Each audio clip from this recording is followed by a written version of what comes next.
असेल तर फक्त सांगा की जरा तेवढं.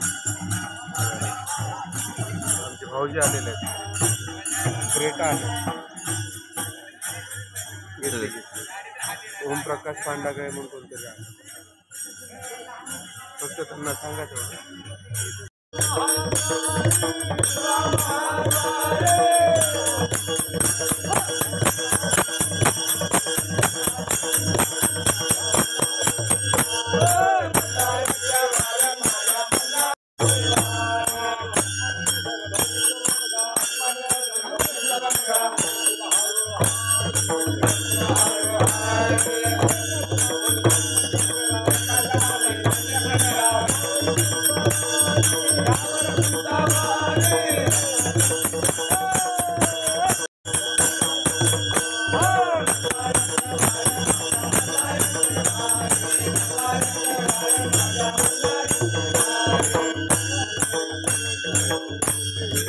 राजेंद्र भूमण्णा तोटावाड रेड्डी लवगावकर या परिसरातील लवगाव आणि लवगाव नगरीमध्ये प्रथमच श्री ज्ञानेश्वर माऊलीची प्राणप्रतिष्ठा गेल्या काही महिन्याखाली झाली. त्या निमित्तानं या लवगावातून लवगाव परिसरातील भाविक सर्व वारकरी आम्ही पायी दिंडी काढण्यासाठी एक प्रयत्न चालू आहे आणि प्रथम वर्ष या लवगाव नगरीमधून आणि परिसरातून वारकरी मोठ्या संख्येने या ठिकाणी येऊन आज 26 तारीख प्रस्थान पंढरपूर व पंढरपूरहून आळंदी ते पंढरपूर पायी दिंडी 16 आजपासून आम्ही प्रस्थान पंढरपूरकडे करत आहोत. तरी सर्व भाविकांनी आमच्या सोबत आहेत.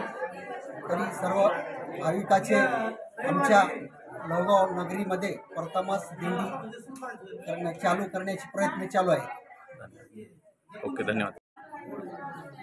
आज या ठिकाणी लवगाव नगरीमधून प्रथमच ज्ञानेश्वर माऊलीच्या याने या ठिकाणी दिंडीचं सुरुवात झालेली आहे आणि आणि याच वर्षी काही महिन्यापूर्वी येथे ज्ञानेश्वर माऊलीची स्थापना झालेली आहे, प्रतिष्ठापना झालेली आहे. त्यानिमित्ताने येथील संत मंडळी, मग त्याच्यामध्ये प्रथम आपले राजेंद्र रेड्डी असतील, बाबूराव कौशल्य असतील आणि अनेक भक्त मंडळी गावातली आहेत. तसेच लोहगाव पंचकृषीमधील अनेक साधू संत माळकरी हे सर्व या लोहगाव नगरीमधून तसं तर दिंडी खूप दिवसापासून या जातात, परंतु यावर्षी लोहगाव नगरीमधून ही प्रस्थान निघणार आहे. म्हणून या ठिकाणी ही दिंडी आता लोहगाव नगरीतून निघून पंढरपूरला जाईल. पंढरपूरच्या नंतर पंढरपूरचं दर्शन घेऊन ते देहूला जातील, नंतर आळंदीला जातील आणि आळंदीमध्ये गेल्याच्या नंतर आळंदीतून अनेक ज्या यांच्या दिंड्या आहेत त्या दिंड्यामध्ये सामील होऊन त्या ठिकाणी पायी दिंडीमध्ये ते सामील होणार आहेत.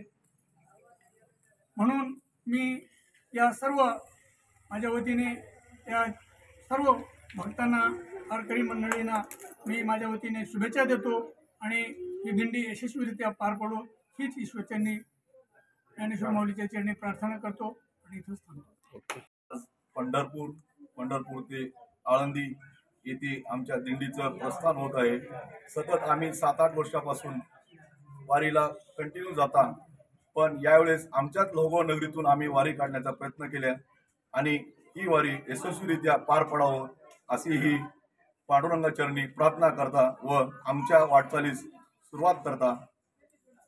सध्या शेतकऱ्यांनी बऱ्याच पेरण्या झालेल्या आहेत. पांडुरंगाच्या चरणी काय आपलं साकडं किंवा काय मागणी आहे पांडुरंगाला? काही ठिकाणी पाऊस झाला आहे, काही ठिकाणी पाऊस झाला नाही, त्यामुळे काही भक्तांनी निघाले, काही लेट आहेत. तरी ईश्वरचरणी अशी प्रार्थना करू की सगळं पाऊस पडो आणि आमच्या वारीस सगळ्यांचं योगदान लाभो. तरी शेकडो भाविक भक्तांनी आम्ही इथून प्रस्थान करत आहोत. पांडुरंगाच्या चरणावर शेतकऱ्याचे व आमच्या सर्व भाविक भक्ताचे अशी प्रार्थना करते की वेळेवर पाऊस पडो आणि पेरणी वेळेवर हो आणि वारकरी सर्वात जास्त दिंडीमध्ये सहभाग हो असं पांडुरंगाला आम्ही प्रार्थना करते.